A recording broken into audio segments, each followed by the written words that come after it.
जय हिंद दोस्तों, स्वागत है डिफेंस न्यूज़ एनालिसिस में।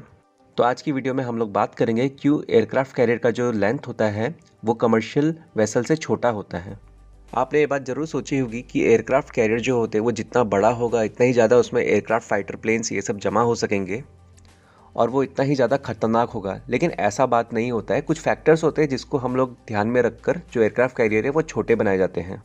तो सबसे पहले हम बात करते हैं दुनिया की सबसे लंबे एयरक्राफ्ट कैरियर का, जिसका नाम है यूएसएस एंटरप्राइज, जो कि यूएस का है और उसकी लंबाई है 342 मीटर्स।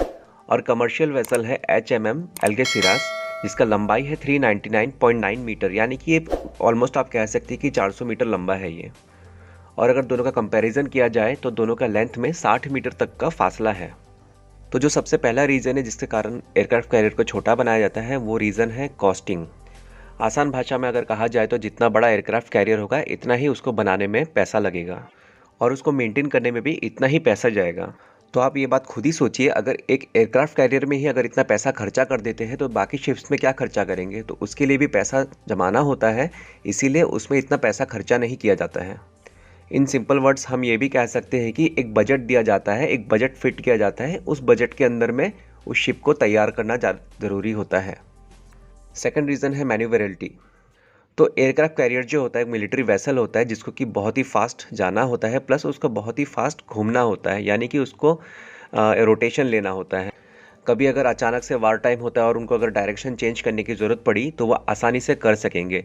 लेकिन उसी के विपरीत जो कमर्शियल वेसल्स होते हैं वो साइज़ में बहुत ही बड़े होते हैं, जिसको कि अगर रोटेट करने जाए तो बहुत ही बड़ा रोटेशन लेना पड़ता है, जिसके कारण बहुत प्रॉब्लम्स आ सकती है मिलिट्री वेसल्स को। इसीलिए उनका साइज़ भी छोटा रखा जाता है। अगला रीज़न है डॉकिंग। डॉकिंग का मतलब है जिस तरह से हम लोग अपने व्हीकल्स को पार्क करते हैं किसी पार्किंग एरिया में, उसी तरह से इन शिप्स को भी कहीं पे पार्क करना होता है, यानी कि डॉक करना होता है। तो जो कमर्शियल जो वेसल्स होते हैं उसको कहीं पर भी डॉक किया नहीं जा सकता, बिकॉज उसका जो साइज़ होता है वो बहुत ही बड़ा होता है। लेकिन जो मिलिट्री वेसल्स जो होते हैं उनको डॉक करना ज़रूरी होता है बहुत सी जगहों में। तो साइज़ जितना ही छोटा रहेगा उनको डॉक करना भी इतना ही आसान रहेगा।